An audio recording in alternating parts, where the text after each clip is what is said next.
Jumrib Su, Bangpon Tang Akne, Swadikap, Thai brothers and sisters. How is everybody doing today? I hope you guys are doing well. I just want to start this vlog off with some of comments I've read. And this one's from Ted Ren 6761. And they write, I've never had any anger towards the Thai people until this war broke out between Cambodia and Thailand. It's obviously Thailand started the war, but they continuously blaming Cambodia and painting Cambodian as bad people. I used to recommend to all my friends to visit Thailand, Laos, and Vietnam, and if they ever visited Cambodia. Unfortunately, this war broke out. I can see the true colors of Thailand and their nationalists. They have so much hatred against Cambodians. I personally think Cambodians are too nice. Cambodians used to love everything Thailand, from Thai products, movies, beauty, and we thought somehow related because our cultures and languages are similar. I must admit, from this incident, I wish nothing to do with Thailand. I never support Thai again. The world doesn't need hatred in this 2025. We should see everyone as world citizens, not different races. But Thailand is looking down on all poor neighbors. I hope Thailand will be punished economically for this. That's the sentiment going around right now. I understand how the Khmer people, myself included, we've been silent and we kind of almost forgot, right? Kind of turned the eye. But what this incident, this conflict has done is made us more awake, united us together. And I keep saying that we stand tall now. This conflict only exposes Thailand for who they are. And it united every Cambodian all over the world. And we stand strong. And we stand tall. And we can no longer be silent, brothers and sisters.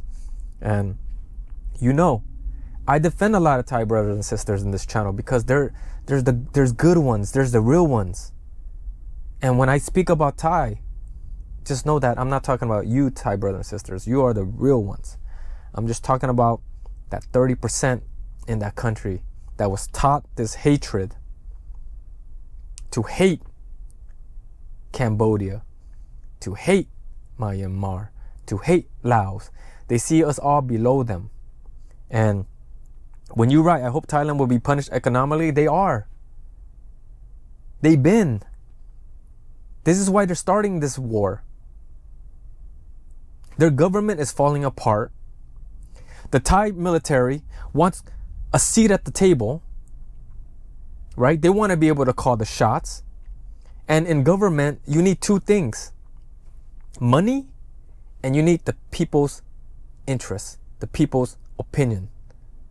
They need to be on your side. And they're going to slowly start running out of money, because when they start this war, and they will, that's why I don't believe the ceasefire will hold. I just don't see it. The writing's all on the wall. They want war. They're fighting a war on identity. Right? Because ever since they changed their name from Siam to Thailand, they fabricated the story and try to rewrite history. And because they weren't able to take Cambodia, they weren't able to invade Cambodia and capture and take Cambodia, they couldn't rewrite history. Because if they did, trust me, brothers and sisters, we would have been wiped out. You want to call genocide? That's what they're trying to do. They did it in Ghost Mountain, and when they attack us, and when they start this war, what do you think they're doing? They're trying to erase us from the map. And this is freaking sad. Right now, the tourism is down. They're losing money because they shut down the borders and Cambodians are not importing any Thai products. Okay? That's number one. So they're losing billions of dollars. You want to talk about smart business decision? Well, that's not smart. Second, when this war starts, the ceasefire breaks and they start attacking, think about all the missiles they're going to drop. Every missile has a price tag on it. So it's like, let me drop this bomb. 10 million there, 100 million here. And if we if we are lucky enough to shoot one of their fighter planes down, the F-16, 100 million just disappeared. But you know who suffers the most? The people in Thailand. And of course, the people in Cambodia. And the innocent people. But Thailand has more to lose in this one. And then, once we're in it, 1 month, 2 months, 3 months, because they thought they were going to muscle in. It's not going to happen. Because the international community, they're going to stand their ground. They're going to help defend Cambodia. And when the Thai people realize, I'm broke, I can't make money, they're going to turn on that government. They will turn on that government. And then they're going to have this, they're going to rewrite the Constitution again.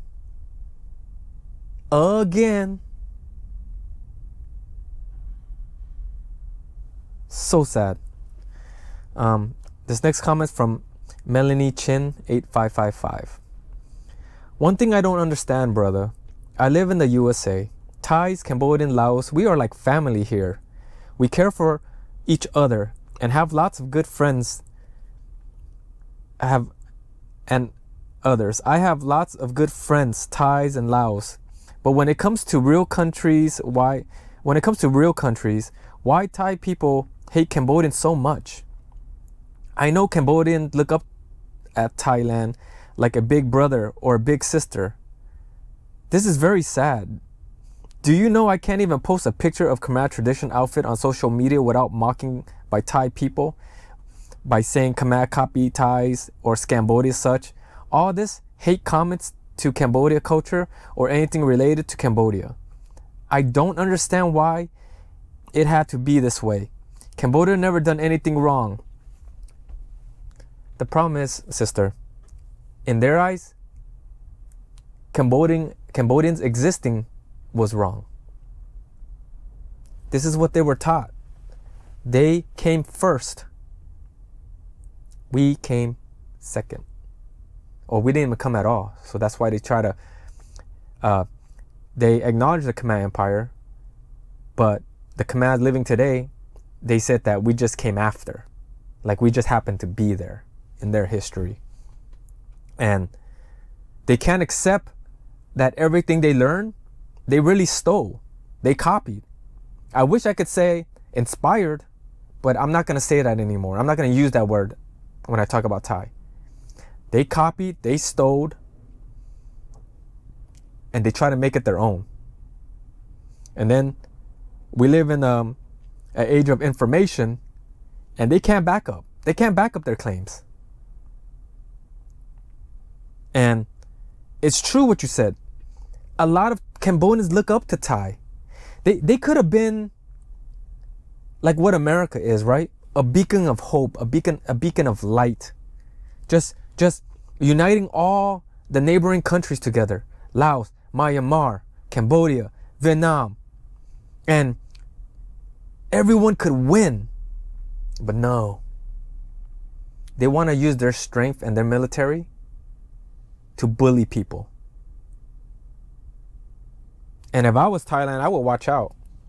Because just like Cambodian and Thailand have history, Vietnam has history with Thailand, Myanmar have history, and Laos. So if you're all focused on Cambodian, right, fighting Cambodian, who's to say like Laos or Myanmar might not join the party? We don't know that.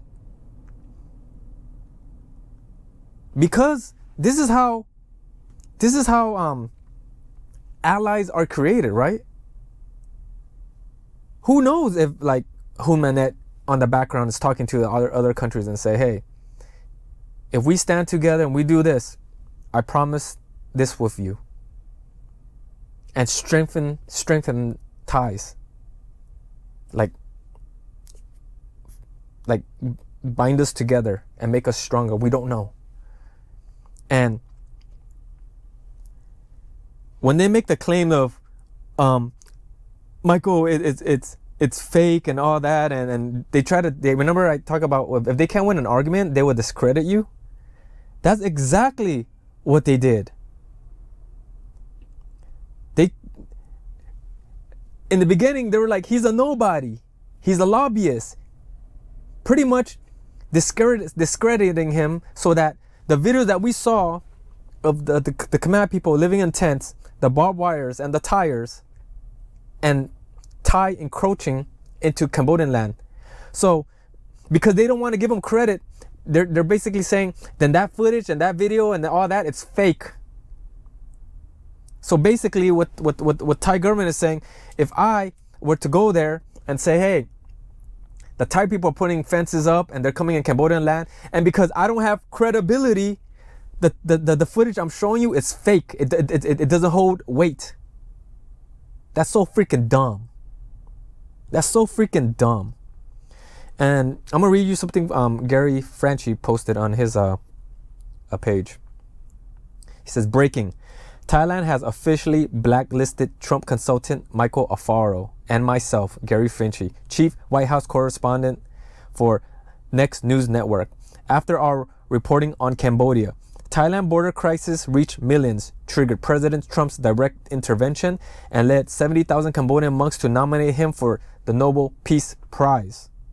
And if they were nobody, why did you blacklist them? Why did you go out of your way, your PR system, to try to discredit these people if they were nobody?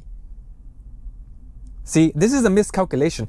If I was Thai, I could just play it off like, well, they're entitled to what they're saying, and do nothing. But the fact that they jump, they deflect. Remember I told you they're on the defense. Every time Cambodia does something right, truthful, they're on the other side to deflect it, to change public's perception of the situation.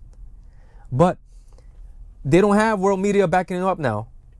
And the real journalists, the real people doing the work, when they come to Cambodia, they're gonna see all this. And Thai, you're just digging yourself in a deeper hole. Because what's gonna happen after you invade, after you drop your bombs? Sanctions are gonna come. That's what's gonna happen. To answer the question a brother wrote that I just read. They're gonna put sanctions. America's gonna hit them with a heavy sanction. Neighboring countries gonna hit them with sanctions. The UN's gonna hit them with sanctions. And they're slowly gonna bleed money. And then when they bleed money and their country is growing poorer, because war is expensive, the Thai people are gonna change their tune. We want peace, and that's if other countries don't invade them from their borders. We don't know, but I can speculate. And I want to show you a clip of one of their military commanders. Okay, I want you to watch this clip. In this time of fake news, as you mentioned, there's lots of misinformation. There's a criticism that Thai side is so slow in terms of addressing the public. What's your thoughts on that? I have to apologize firstly to the general public for being slow. I have to admit that we are slower than the opposition, because obviously on that side, the opposition or the opposing side, they create news out of thin air, I'm gonna pause it right there. That's not true. We don't create news out of thin air. We create news as we see it in real time. And when he says slower, because once they get the information, their team is on the other side like, okay, how do we flip this around? How do we manipulate what's going on? Okay, but don't listen to what he's saying. I want you to watch the editing, because my background is film. Look at all the jump cuts. A jump cut is when, like when you watch my videos, there's no jump cuts. Rarely you see one. I speak my mind. I will stutter. I would, can't think of the words, but they cut these all out. So basically, their PR system can just say this, and we'll cut it right there, and then say this, and we'll cut. So it looks all perfect. But look at the jump cuts. You see the cuts. See, I want to see the whole video from start to finish. So pay attention to that. The jump cuts. They create news on any aspect that they want to. They don't have any truth within that news. But on the contrary, outside, we have to go through process, screening, monitoring, assessing all the news that we create and we produce. Yes. You create, you produce. Convey that to the public, because we have to be very, very careful. As I mentioned, the key message, the key point for us. That's a jump cut. To tell the truth, right? So another jump cut. That process takes time. Evidently, another jump cut. A little bit slower than the opposition. So again, another jump cut. You apologize for being slow, but at the end of the day, you'll get the truth out of it. You see, and I want you guys to show how this propaganda machine works, because they're always trying to get in front of it, but they're so behind. So all they've been doing is deflecting. It's so freaking sick. And there's a video of that's circulating right now that they found a cell phone, full battery, shows a Cambodian soldier with putting landmines down, correct? And it's funny because in this picture you see like a bracelet that you can get in Thailand, and then there's a motorcycle in the background with a Thai license plate. And the question we need to ask is, if someone's asking, well, damn, like that is a Cambodian soldier uniform, but let's not forget, they captured 18 of our Cambodians, and guess what they were wearing? A uniform. And I don't know, but I don't really see too much Cambodians with a full beard. I don't see. I'm not saying there's none, but the fact that he has like a goatee, and I don't know too many Cambodians with goatees. So, and it's just convenient, right? They're pushing the landmine narrative. Cambodia needs to get rid of their landmines.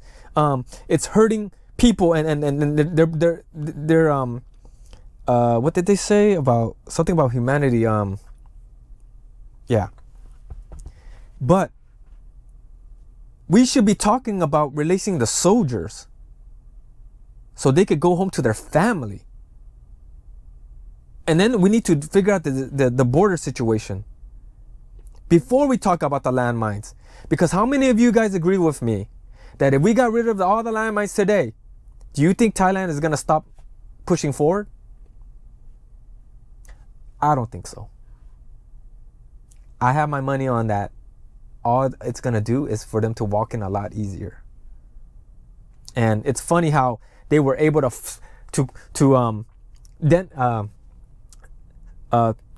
find all these landmines and put pins on them and retrieve them. They must hold some kind of world record for that. I don't know. But this next video, I want you guys to like and subscribe to his channel. His name is Kevin Smith, and the 150,000. And he's gonna talk about the map, that Thailand's argument about the ratios, and he can explain it better than I can. So that's why I'm gonna put his video, and I want you guys to subscribe and like to Kevin Smith's video, because he does just a better job explaining it, and he's more handsome than I am, and his accent is so much better than mine. So let's watch this. The map, the RTSD series, it's a Thai production. It's not jointly accepted with Cambodia. And by contrast, the 1/200,000 map was drawn by French surveyors, and it's been tacitly accepted for decades without Thai protest, which the ICJ saw as accepting it. An international boundary law requires mutual consent. Thailand can't just substitute unilateral modern maps for a jointly recognised instrument that is the 1/200,000 map. You can't just say, oh, here's a new one that we've decided, nobody else recognises, nobody else has overlooked, we're just saying this is the new map. You can't just do that, no matter how much you want to. It doesn't work that way.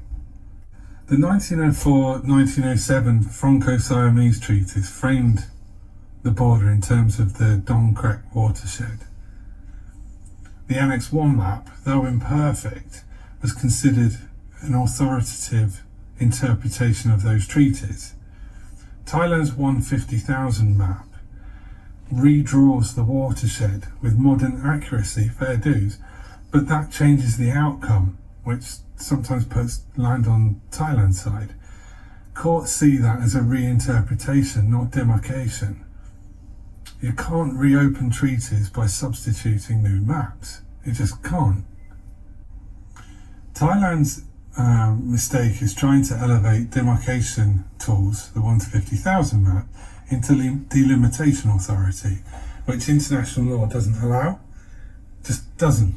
It's the wrong tool for the wrong task.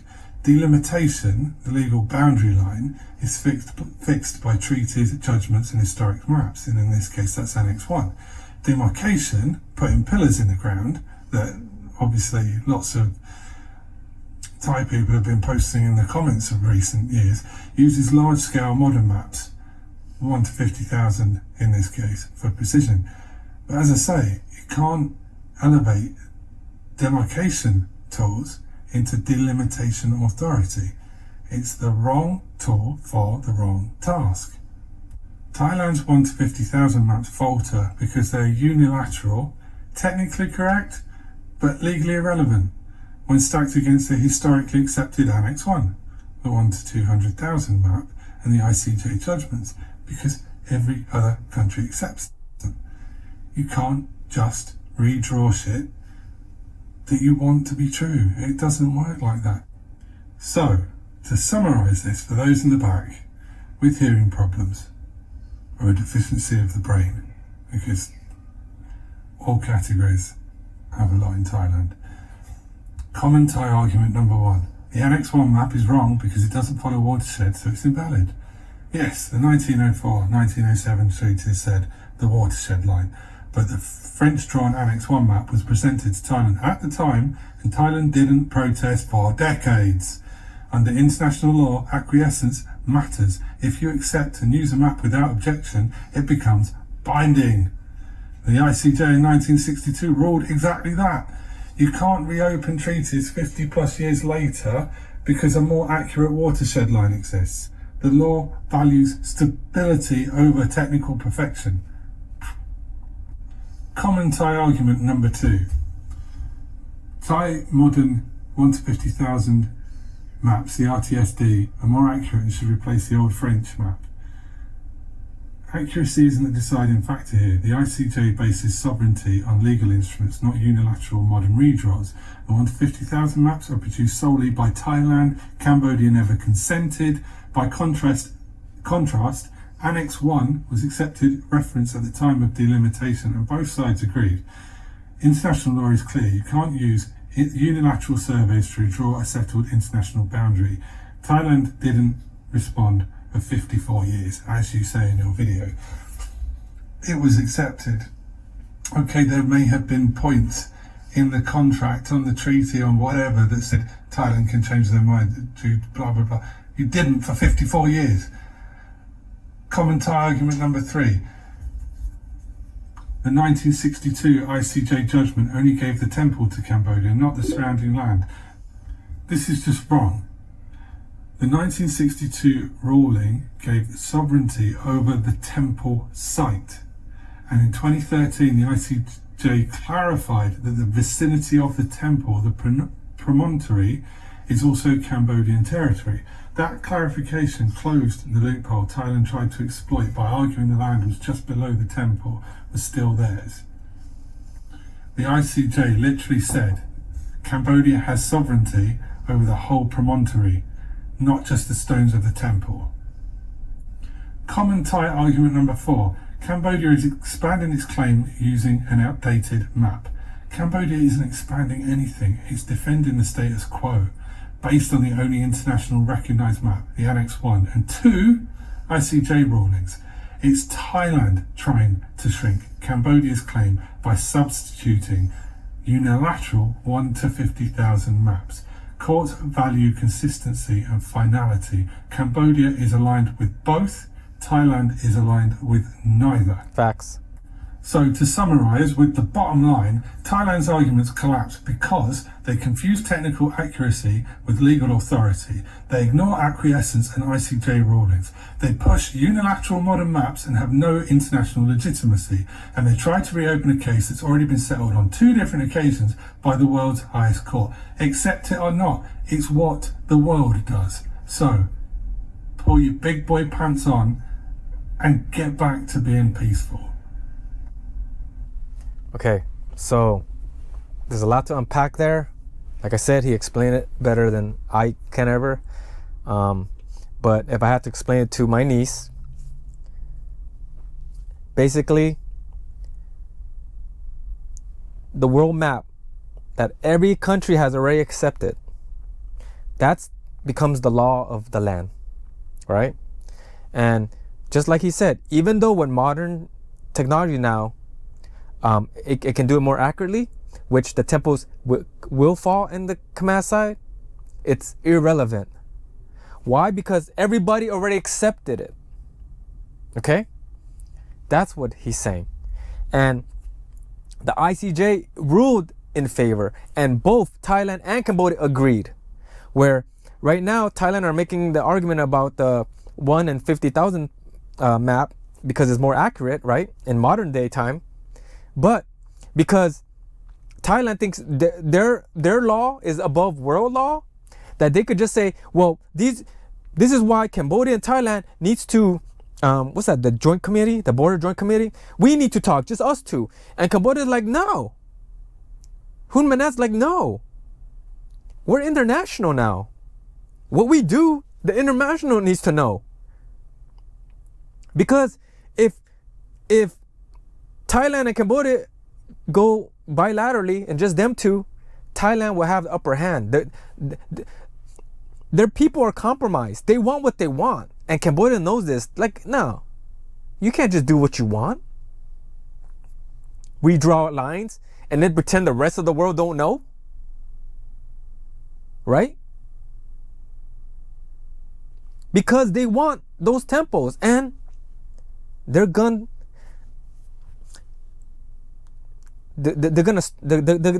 start the war.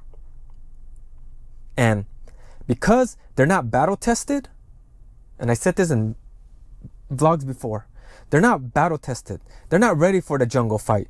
Sure, they can fly, drop their bombs on military targets, right? Civilians are gonna die. They're gonna invade. They're just gonna look bad through and through. The world's gonna see them as, oh look, they already killed all these Cambodians, and now they're coming back and doing it again. Their economy's gonna go to shit. Every missile, every bullet that they fire is just money leaving their account. And then the Thai government is working on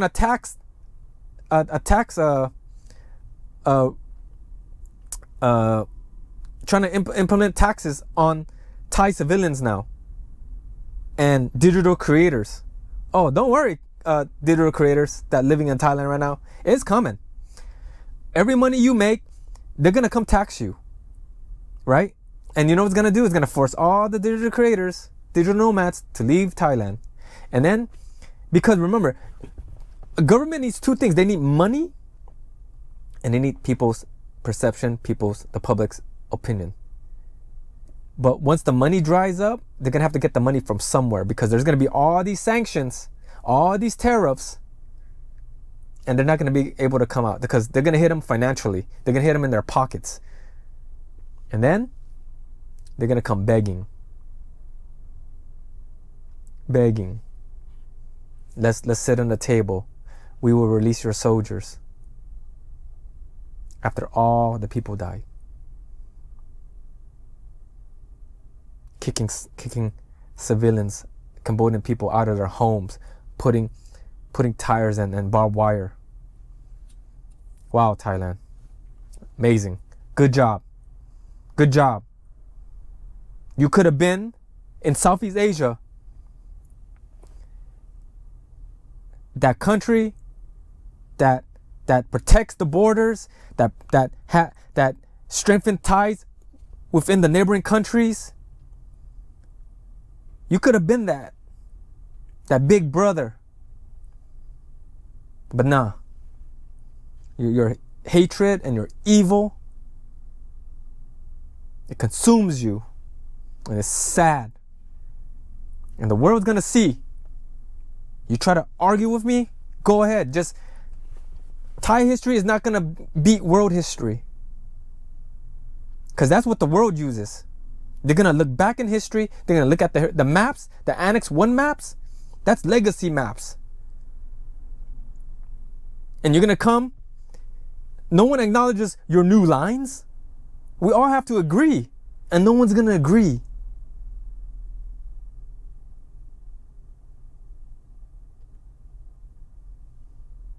So that's what I want. That's why it's important for us Khmers to educate ourselves. And I'm trying to find a lot of information because the more we know, the stronger we'll be. So when you hear these type of talks, you don't have to second guess yourself. When knowledge is power. I don't want you to ever second guess yourself.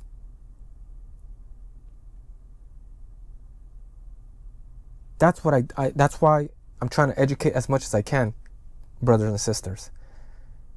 Because the more we know, the stronger we'll be. And in the end, we will stand tall. It's going to be a sad one, but we will stand tall. So, thank you, Bang Pon Tang Akne, Akon Chan Chan, Kapkun Kap, my Thai brothers and sisters. Thank you for liking and subscribing. It means a lot to me. And I hope I'm wrong. I hope I'm wrong.